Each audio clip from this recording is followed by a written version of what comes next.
Good evening, friend. This is my first video which I'm recording and will be uploading today at 7:30. Now, this shall be the everyday time now. Now onwards, I will be uploading my all the videos at same time, 7:30 to 8, because majority of you has already requested that.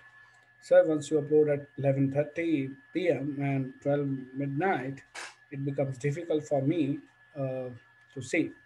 So this is being uploaded at 8 for you all, 7:30 to 8, and so that you will have ample time to say thank you.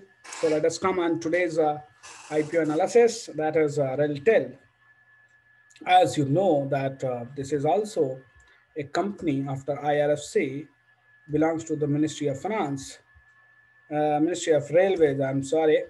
So once we call up the Ministry of Railways, this particular IPO gives you an opportunity to look into the railway communication system and its capacity to build large IT sector infrastructure for the government. This IPO is coming on tomorrow, it means February 16th, Tuesday, Wednesday, and Thursday. It shall be open for you. The face value shall be the 10 per share. IPO price will be 93 to 94. Market lot will be 155 shares. And total IPO is 87, uh, 153 and 369, which means it is total giving the government a cash of 819.24 crore. Why I say giving to government? Because it is offer for sale. Means government is not bringing a new equity. It is the existing equity which is with the railways, Ministry of Railways. So this is one disinvestment. So after the IRFC, another disinvestment is by the government. In IRFC, they have issued even some fresh equity, but in this, they are not issuing the fresh equity. So this shall be allotted to you on 23rd February 2021. Refunds will be on 24 February. It will credit to your account also on 24, 25 February, and the listing will be on 26th. So on 26th, you will have a listing for two IPOs, which I covered yesterday and this today. So Nureka and this RelTel both will list it. So that let us see how it will go and what shall be there. So दोस्तों मैं आगे बढ़ूं उससे पहले आपसे एक request है कि please जो आपका ये चैनल है फिन ग्रोथ मंत्रा, इसको सब्सक्राइब करते रहिए, बेल आइकन प्रेस करते रहिए और अपने दोस्तों और फैमिली में इसको शेयर करते रहिए, जिससे कि ज़्यादा से ज़्यादा लोगों को इसके बारे में पता लग सके। अच्छा, एक और चीज़ मैं कहूँगा जो मैंने पिछले वीडियो में भी कही थी आपसे, कि आप लोग केवल ये मत देखिए इस कि मुझे इन्वेस्ट करना है नहीं करना है, बल्कि मैं एनालिसिस के लिए क्या क्या कवर कर रहा हूँ वो भी आप देखिए. That is going to help you a lot, and based on that put your money because it is your own hard earned money. Thank you, dear. So now let us start. RailTel, as I already told you, that it is a railway company owned by Ministry of Railways. Mini Ratna company है ये. ICT infrastructure provide करती है company railways को और government को. हमारी government का जो भी मॉडर्नाइजेशन है टेलीकॉम इंफ्रास्ट्रक्चर का, वो सब इसके द्वारा होता है. इसने high dense wavelength division of multiplexing, जिसे which is known as DWDM, and MPLS multi protocol level switching network सरकार के लिए बनाया. इस कंपनी के जो डाटा सेंटर्स है हरियाणा में गुरुग्राम, सिकंदराबाद एंड तेलंगाना में, जो कि तेलंगाना में है, वहाँ पे हैं. और ये जो पैसा है सरकार, मैंने पहले ही कहा कि ये डिसइन्वेस्टमेंट प्लान है सरकार का, जो बजट में नहीं दिया था, ठीक, क्योंकि रेलवेज का है. तो अब आप गवर्नमेंट के जो बड़े डिसइन्वेस्टमेंट प्लान हैं, जिसको लोग ऑलरेडी कह रहे हैं कि बहुत बड़े प्लान हैं, मैं कह रहा हूँ कि उसके अलावा है. तो सोच लीजिए आप डिसइन्वेस्टमेंट कितना होने वाला है आपके लिए. सो काफ़ी सरकारी कंपनियों में मौका आएगा आपके लिए पैसा खरीदने, पैसा लगाने के लिए. बाकी लिस्टिंग गेन के लिए सरकार भी चाहती है कुछ लिस्ट हो जाए, अच्छा पैसा मिल जाए उसको अपने शेयरों का, जिस रेट पे जाना चाहती है. इंडियन इकोनॉमी ग्रोथ है, मार्केट ऊपर है, 17 200 तक निफ्टी में कोई रुकावट नहीं आने वाली, निफ्टी चलती रहेगी। हिकअप्स आएंगे बट 17,200 का पहला रेसिस्टेंस है निफ्टी का, और इस इंडस्ट्री में इसका कोई कंपटीटर नहीं है आज फिलहाल द गवर्नमेंट सेक्टर में। रेलटेल जो कॉर्पोरेशन ऑफ इंडिया लिमिटेड है, सरकारी कंपनी होने के कारण इसकी मोनोपोली है, सरकार के कामों के लिए इंफ्रास्ट्रक्चर बनाती हैं। One of the largest neural telecom infrastructure providers in India with pan-India optic fiber networks, range of services में telecom networks, telephone infrastructure, data center, hosting and projects. It operates optic fiber network covering 59,098 route kilometers and 5929 railway station in India, almost 56,000. RailTel Corporation has exclusive right of way along 67,415 kilometer connecting 7,321 railway stations. It operates from Mumbai, Delhi, Calcutta, and Secunderabad. It has 305,746 retail customers, 523 SS network providers, ANPs, to last mile connectivity. So, which is a very big. Now, it has a huge experience in executing large products. National Knowledge Network इसका बनाया हुआ है, Bharat net इनका है, ESIC project इन्होंने handle किया हुआ है पूरा। ई ऑफिस सिस्टम जो रेलवेज के लिए बनाया है, जिसमें फेज 1 में 50,000 यूजर्स 17 रेलवे डिविजन्स में और प्रोडक्शन यूनिट्स बनाई, 39,000 plus user in second phase में। They have set up e-offices for large government entities like Central Warehousing Corporation, CWC, and IRCON. Kerala Fiber Optic Network, which provides scalable and resilient optic fiber across Kerala. So they have got a huge experience in executing large projects, especially the government. And as you know that the data and the knowledge and the internet is going to be the next oil in this segment. So huge data services की बात हो रही है और जिसका ये फायदा उठाएंगे और आने वाले समय में एक कंपनी इसमें काफी आगे जाती है। मैंने पहले ही कहा कि इस कंपनी के पास एक डाइवर्सिफाइड पोर्टफोलियो ऑफ सर्विसेज है और जो सोल्यूशन से प्रोवाइड करते हैं। Telecom network services, NLD, national long distance calls, they provide voice, data, fax, text, multimedia services. Internet service providers हैं ये बहुत बड़े। Telecom infrastructure services, passive infrastructure, etc. Single core dark fiber for transmission of digital video signals, MSOs for cable distribution, managed data center and hosting services for the government as well as the private companies, telephones, telepresence services, end-to-end hosted,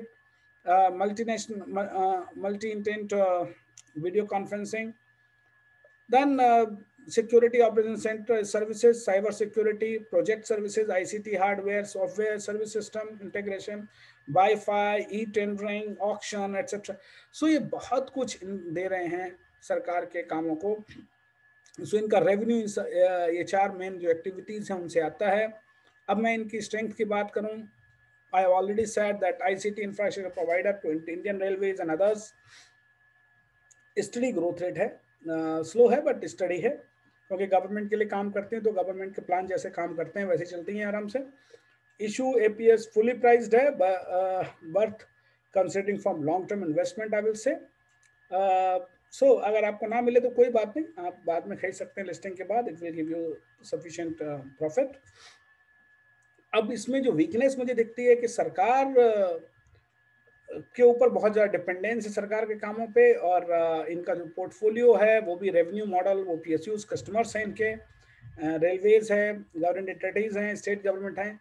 लेकिन अगर कल को सरकार का plan change हो जाए और सरकार ये सोचती है कि साहब इसमें प्राइवेट पार्टनरशिप या प्राइवेट पार्टनर्स को आना चाहिए इस बिजनेस में, तो इनका बिजनेस उससे सफ़र करेगा। अभी हाल फिलहाल में कोई बात नहीं हो रही, लेकिन there might be 5 years down the line government जिस तरह प्राइवेटाइजेशन की बात कर रही है तो आप इसमें देख सकते हैं।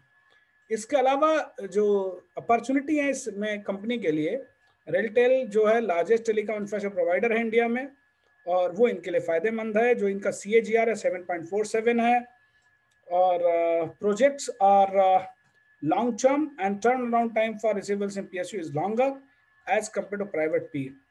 थ्रेट मैंने ऑलरेडी कह दिया है कि अगर गवर्नमेंट पॉलिसी चेंज होती है तो लॉस ऑफ रेवेन्यू है इनके लिए। देखो इनकी कोई लिस्टेड पीयर कंपेयर नहीं हो सकता, कोई लिस्टेड है नहीं, तो लेकिन अगर मैं इनकी फाइनेंशियल परफॉर्मेंस की बात करूं तो 3 फिस्कल्स में रेलटेल जो है उसने टोटल इनकम 1021 करोड़ की है और जो नेट प्रॉफिट है 134 का है। ये FY18 का है एंड 1038 एंड 135 प्रॉफिट FY19।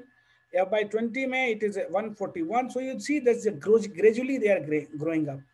और जो सितंबर 30 पे है वो इनका 45.5 करोड़ का प्रॉफिट एंड 553 का इनका जो टर्नओवर है। तो प्रॉफिट मार्जिन 13%, ROC जो रिटर्न ऑन कैपिटल एम्प्लॉयड है वो 14% है। अगर आप देखें तो एवरेज EPS इनकी 4.30 के आसपास आती है। रिटर्न ऑन नेट वर्थ इस 10.47 की आती है। इसके अलावा जो NAV पे आप देखें इनका जो सितंबर 30 को 43.45 है post this IPO and which PE of 21.37 पे स्टैंड करते हैं। सो अगर हम देखें तो ये फेयरली प्राइस्ड है, कोई बहुत ज़्यादा नहीं है। दूसरा सबसे बड़ी बात, ये कंपनी सरकारी है, आपको डिविडेंड देती रहेगी। लास्ट ईयर भी 30% डिविडेंड दिया इन्होंने। और FY18 में अगर देखें आप तो 14.40 से लेके लगातार 21.20 के बीच में डिविडेंड दे रहे हैं। सो आप ऐसी कंपनी को, क्योंकि लो बीटा कंपनी होने वाली है आपके लिए, और ऐसी कंपनियों में आप पैसा लगा के growth rate at an average आपको मिलती रहेगी। दूसरा अगर आप देखें फाइनेंशियल परफॉर्मेंस इस कंपनी की 18 से 20 के बीच में, फिर लगातार ग्रो हो रही है एक सर्टेन पेस पे। प्रॉफिट रेवेन्यू मॉडल जो है वो भी इनका उसी रेशियो में बढ़ रहा है। It is not big jump you are seeing it almost from the chart. If you see, that chart is also on the same lines. See this, it has come up here with this, and same way it is coming here. That this is, see, this revenue 23, 22. So if I drag a line here, so you will see that this, sorry, my line itself is wrong, not in line. So you see that huge jumps are not there. This in September, this assets has gone up. And if you see the revenue model, this is 10,000. And this is again 10,000, only 600, 382, so 100 crores increase.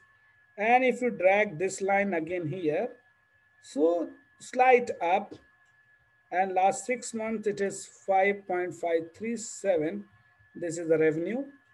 And so if I double it up 55, so it comes out to be 11,000 approx again. So this year also it is going to, so you see that sustainable growth है।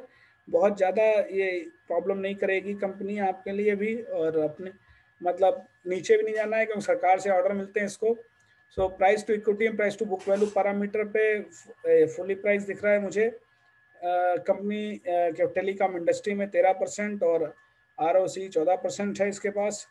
Management confident है, जो हमने इनकी report पढ़ी DRHP में। So slow and study growth के लिए, और मैं आपको बताऊँ IRFC से पहले प्लान किया था लेकिन अप्रूवल वगैरह पंगा बाद में आया। ये इन्वेस्टर मेरे हिसाब से आप लॉन्ग टर्म के कर सकते हैं subscribe, hold it on, and अगर ना मिले IPO में तो कोई बात नहीं, उसके बाद खरीद लेना। अब देखो मैंने आपको कहा था कि IRFC खरीद लीजिए लॉन्ग टर्म के लिए, कुछ नहीं डिविडेंड तो मिल ही जाएगा। 1 रुपये कुछ पैसे का डिविडेंड सरकार ने कल कंपनी ने दिया है। तो जिस आदमी की लिस्ट हुआ जिस रेट पे 1 रुपये कम लोग बता रहे, तो 1 रुपये का डिविडेंड मिल गया। सो विच मीन्स ये उन लोगों के लिए ऐसी कंपनियां हैं जो ज़्यादा रिस्क नहीं लेना चाहते। ले लीजिए, 10-12% का रिटर्न, 15% का आता रहेगा साल का, डिविडेंड ब्याज में आएगा। So it is better for you if you are a low risk apatite.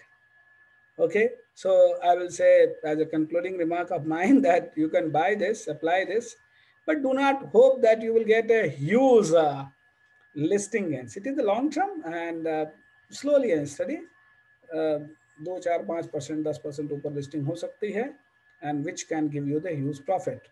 So invest for long term, and ultimately again I will say that it is your own money. So please analyze all the factors.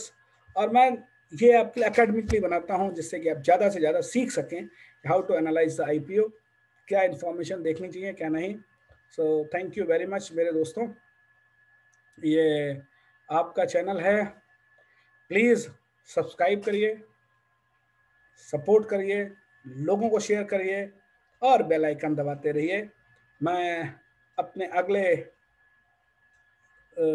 Analysis के लिए साथ दोबारा आपके पास हाजिर होऊंगा कल इसी समय अगले आईपीओ के लिए, और हर मंगलवार को यानी आपके लिए अपलोड करूंगा एकेडमिक वीडियो। धन्यवाद, अपना प्यार बनाए रखिए, सपोर्ट करिए, सीखिए, और मुझे बड़ी खुशी होगी जब आप कमेंट बॉक्स में लिखेंगे कि सर आपका ये आईपीओ एनालिसिस के बेस पे मैंने ये किया है और इसका ये आंसर आया। And that will be very good, because ultimately we all need to get educated. Educated does not mean on degree, it has to, the skill set should come to you. Thank you very much.